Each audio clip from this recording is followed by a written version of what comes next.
The summer of 1945 arrived like a rumor of peace. In the rolling farmlands of Illinois, sunlight spilled across fields that once fed an army and now fed its captives. On the outskirts of a small town called Danville stood a cluster of wooden barracks surrounded by a double fence. Inside lived several hundred German prisoners of war, men and women taken in the final months of the fighting in Europe. They worked the nearby farms, canning fruit and harvesting wheat. The Americans who guarded them had grown used to their quiet rhythm: dawn roll call, field work, mess, silence. But the women in the camp carried something different in their eyes: defiance tangled with exhaustion. They had served as medics, clerks, sometimes even factory mechanics. They were soldiers in all but name, and they wore that pride like armor. Corporal Anna Weiss was among them. 26, sharp-featured, her hands still calloused from repairing engines in Hamburg before the war. She never spoke unless addressed, never smiled except when remembering home. The war had burned away her belief in nations, but not her sense of dignity. "They see us as defeated," she whispered once to a friend in the barracks, "but we are only waiting." On the other side of the fence, Sergeant Frank Miller stubbed out his cigarette and squinted at the horizon. He'd been home from the Pacific less than a month when he was reassigned here, watching over prisoners he'd been raised to hate. The irony wasn't lost on him. "Guarding Germans in corn country," he muttered to his friend, Private Reed. "War ends, and I still can't get back to my own kitchen." Reed laughed. "At least these folks don't shoot back."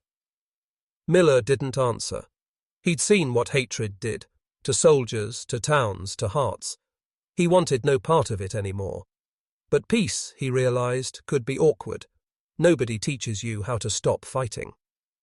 That July, the camp commander, Captain Lawson, decided morale needed lifting, not just for his men, but for the prisoners. "The 4th of July's coming," he said during the morning briefing. "We're going to host a cookout, burgers, corn, the works." Reed nearly choked on his coffee. "You mean, for them?" Lawson shrugged. "For everyone. If we can survive the war, we can survive lunch together." The order spread like wildfire, disbelief turning to curiosity. When Tanaka, the interpreter from the Japanese front now reassigned stateside, explained the idea to the prisoners, Anna thought she'd misheard. "A feast?" she said in German. "A celebration, for what?" Tanaka smiled awkwardly. "For peace. For being alive." The women exchanged glances. Some laughed, others scoffed. Anna folded her arms. "They want to see us smile for their conscience." Yet that night, when the smell of roasting meat drifted from the American's side, her stomach betrayed her with a growl. None of them had tasted grilled food in years. War had reduced every meal to survival: bread, soup, ration tins. The scent of barbecue was almost obscene in its abundance. On the morning of July the 4th, the camp transformed. The guards set up long wooden tables under the trees. Flags flapped lazily in the humid air. Henderson, the cook, wore an apron that said "Home Again." "This feels like a bad idea," Reed muttered as he stacked plates, "or a good one that's going to get weird." At noon, the prisoners were escorted out of the barracks in groups, not in chains, but in lines. The townspeople had been invited too, a few local farmers who'd worked beside the prisoners in the fields. The air shimmered with heat and unease. Children clung to their mothers' skirts, staring at the Germans like they'd stepped out of a history book that hadn't been written yet.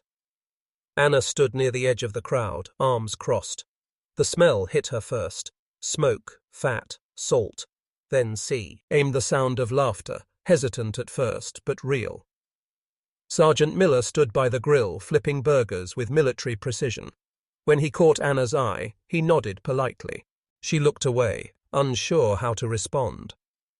The interpreter approached with a tray. "You may take one," he said gently. "It is food, not surrender." Anna hesitated, then accepted a paper plate. On it lay a hamburger, a piece of corn, and a bun shiny with butter. She had never seen food served this way. Casual, generous, warm. She bit into it, and for the first time since the war began, she tasted something that wasn't rationed or feared. Around her, laughter began to bloom. A few women traded words with the American cooks. One asked about the strange, sweet drink they poured from glass bottles. "Root beer," Reed explained. "No beer in it, don't worry." The woman sipped, made a face, then laughed. Miller handed Anna a paper cup of lemonade. "Hot day," he said. She studied him carefully. "You serve your prisoners as guests?" "Today," he said. "Everyone's a guest." She nodded slowly, taking a sip. The tart sweetness hit her tongue like sunlight. "It tastes like peace," she said before she could stop herself. The band from town started playing old swing tunes.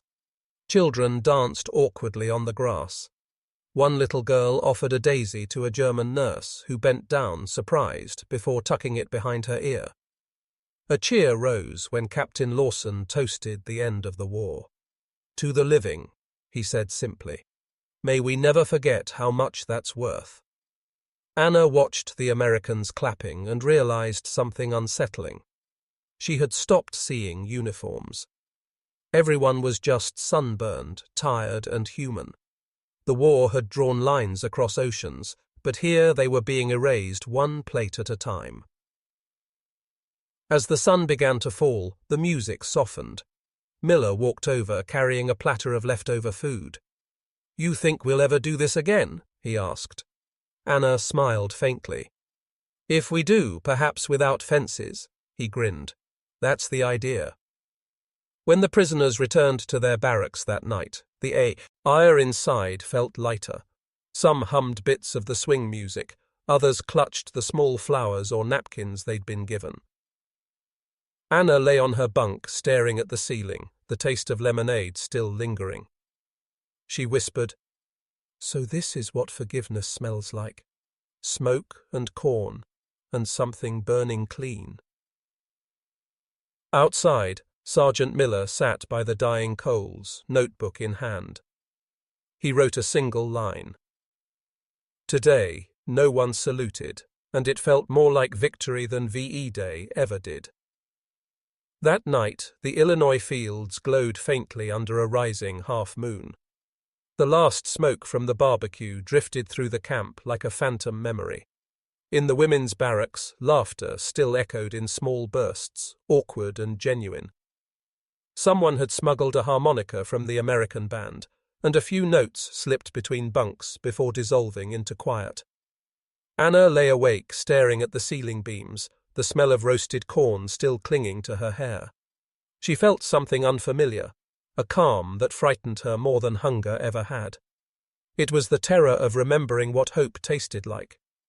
She whispered, "Tomorrow we will be punished for enjoying ourselves." No one answered. Sleep had already claimed the others. Across the fence, Sergeant Miller sat by the embers of the grill, boots off, pen scratching against a notebook. The page read simply, "They laughed. We did too." He closed it quickly, embarrassed by the sentiment. Yet he couldn't stop replaying the moment when Anna had said, "It tastes like peace." He'd fought through mud and fire for that word and never found it, until today, in a paper cup of lemonade. Morning came with the sound of rain on tin roofs. The prisoners filed out for roll call, moving slower than usual, their uniforms damp and wrinkled, but their eyes strangely bright. Miller noticed the change. "You'd think we threw a wedding, not a cookout," Reed joked. Miller smirked. "Maybe we did. 2 sides, 1 table." After breakfast, Captain Lawson summoned Miller to the office. "Word spreading about yesterday," he said, tapping a telegram. "Headquarters wants a report."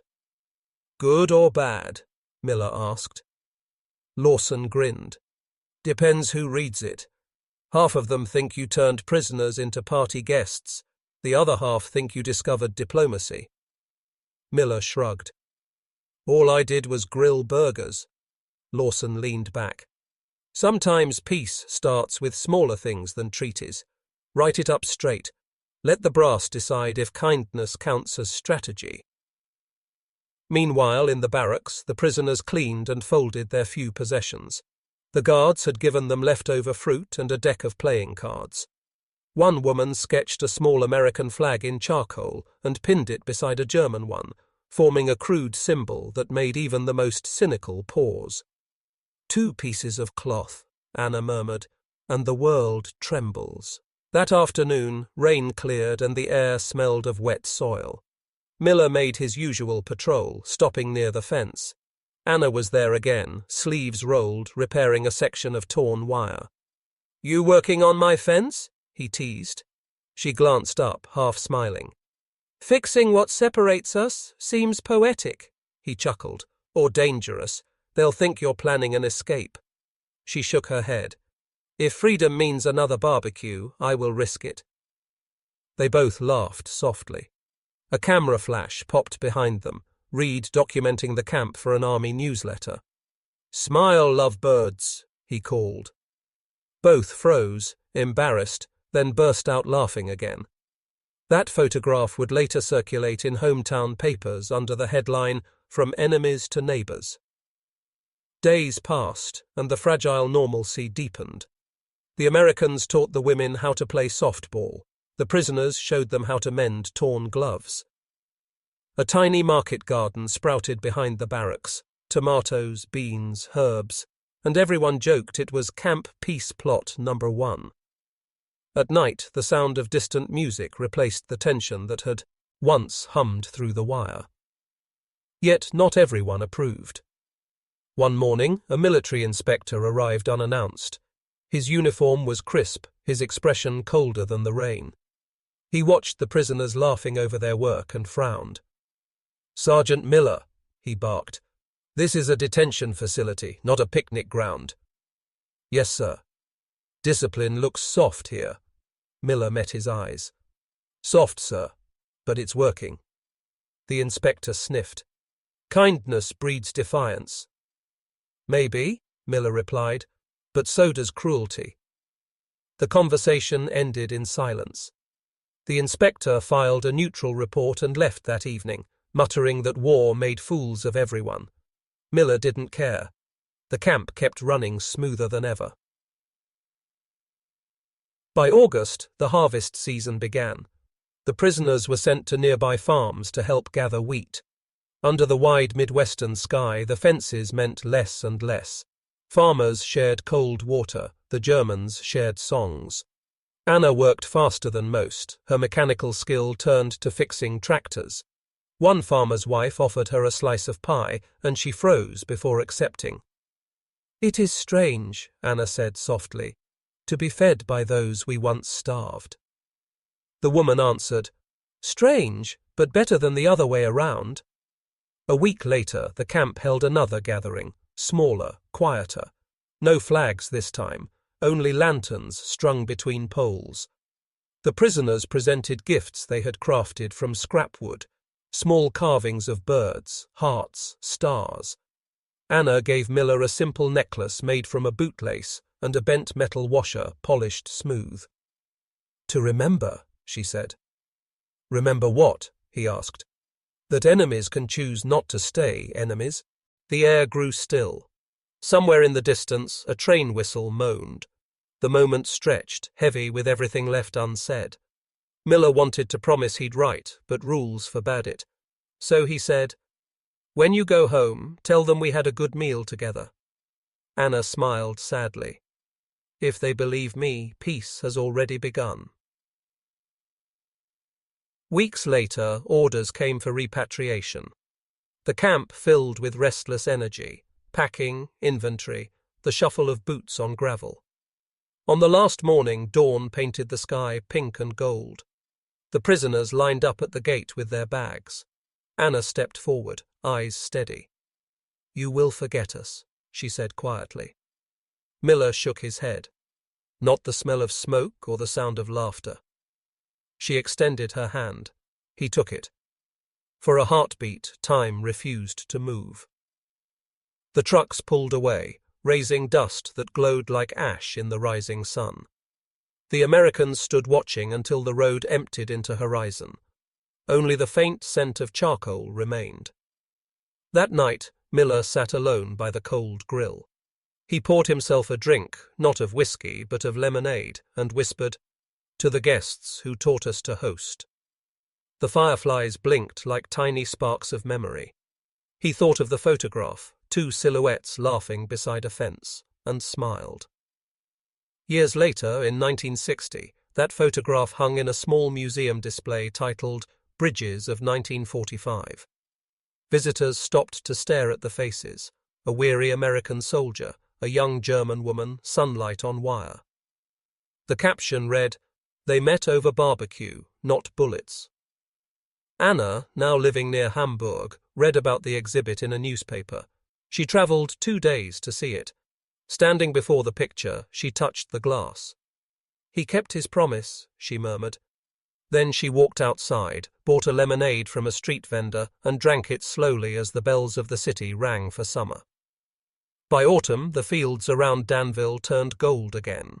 The camp's wooden towers were dismantled one by one, their watchlights replaced by the slow rhythm of ordinary farm life. Where laughter and languages had once mingled across wire, only wind moved now. Sergeant Frank Miller remained in Illinois for a few more months, assigned to assist with the final prisoner transfers. He didn't argue. Part of him wasn't ready to let the silence close completely. Every morning he walked the empty paths, the smell of smoke still lingering faintly in the soil. The barbecue pit had collapsed inward, blackened stones half buried by grass. One afternoon, while clearing debris, he found something half buried beneath the ash, a bent metal washer, polished smooth, the necklace Anna had made. He brushed it off, turning it over in his palm. For a moment the air felt warm again, filled with music and voices that no longer existed. He slipped it into his pocket. Life after war moved like a reluctant river. Miller returned home, married, and built a small garage business repairing tractors. His hands never forgot the feel of engines or the weight of a grill spatula. Some nights he'd stand in his workshop with the radio playing old swing tunes, the same ones from that strange 4th of July, and smile without knowing why. In 1952, a letter arrived from Germany. The envelope was thin, the handwriting careful. "Sergeant Miller," it began, "perhaps you do not remember me. My name is Anna Weiss. I was among those you invited to your American barbecue. I am safe, and the world is mending itself slowly. I wanted you to know that each summer, when we gather our family, I grill corn and tell my children about the day enemies ate together. They never believe me, but that is the beauty of peace. It always sounds impossible." He read the letter 3 times, then folded it neatly and placed it beside the washer on his workbench. That night he built a small fire in the backyard and cooked a single burger. No company, no celebration, only memory. When his wife asked why he was outside in the cold, he answered, "Just keeping a promise." Decades passed. The photograph from the camp spread far beyond the museum walls. It appeared in textbooks, documentaries, even a calendar for veterans' charities. The caption changed each time, but the faces never did. A soldier with grease-smudged cheeks, a young woman holding a paper plate, sunlight spilling between them. Viewers always paused at it longer than any other image, as if trying to feel the warmth still trapped in that single frame. Anna lived to see her grandchildren grow. Each year she hosted a summer meal in her garden, hanging 2 flags, German and American, side by side above the table. She never explained, she just said, "Tradition." Her grandchildren thought it odd, this woman who insisted on serving lemonade with grilled meat, but they laughed and drank it anyway. When she passed away in 1981, her eldest granddaughter found a small box among her things. Inside were a photograph of the Danville camp and a note written in German. Freedom does not always come from opening gates. Sometimes it comes from sharing a meal. In America, Miller lived long enough to see the Cold War divide another world. Yet each July he still hosted a cookout for his neighbors. People said he made the best burgers in town. Few knew why he always left an empty chair at the end of the table with a single paper cup of lemonade. When asked, he would only say, "For an old friend who taught me how peace tastes." On his final Independence Day, he stood at his porch watching the sky fill with fireworks. The bursts of color reflected in his coffee mug, and he smiled faintly. Noise again, he thought. But maybe the world needs its noise to remember silence. He raised the mug to the sky and whispered, "To Anna, and to all the guests who never needed invitations." After he passed, his family donated his notebook and the washer necklace to the same museum that displayed the photo. The new exhibit bore a simple title: "The Barbecue That Ended a War." Visitors read his journal's last entry in faded ink. "We fed them once. They fed our hearts forever." Years later, a historian summarizing post-war reconciliation would write that peace treaties were not signed in that camp, only hamburgers. But it was enough. For every treaty begins as a meal someone dared to share. And so, in every summer breeze that carries the smell of smoke and salt, there is an echo of that day in 1945 when a few soldiers stopped being enemies long enough to remember they were human